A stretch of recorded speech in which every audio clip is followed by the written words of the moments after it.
اعوذ بالله من الشیطان الرجیم. بسم الله الرحمن الرحیم.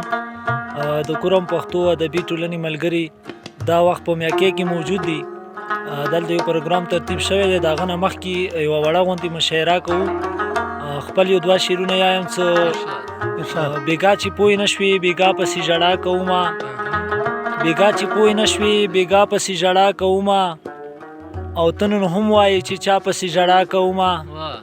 لایقه پرېدي ته دې شعر سره ما یو شعر ویلو، دې سره مو بلنه ورکوو لایقه پرېدي ته څه خپل شعرونه مو شریک کړي. غزل به څو شعرونه ویم. څه پیرزویونه خو کوه د شونډو، څه پیرزویانه خو کوه د شونډو، ډېره پرکیفه وي نشاري شونډو.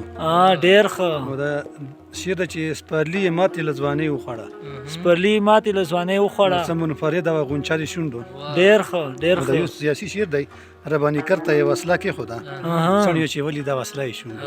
ډېر ښکلی ډېر ښکلی. مسعود صاحب ته خواست کوو چې موږ خپل شعرونه شریکي. مسعود صاحب یوه کتاب دی چې ارشاد وایي په ځینې درد کې پر یادونه پټ وي، په ځینې درد کې به خودي پټه وي، ډېر ښه. او ځینې درد به د لحد ته یوسي، خو ځینې درد کې زندګي پټه وي. ډېر ښکلی ډېر ښکلی. سپین غر صاحب ته خواست کوو چې موږ سره خپل شعرونه شریکي. نبی الله سپین غر.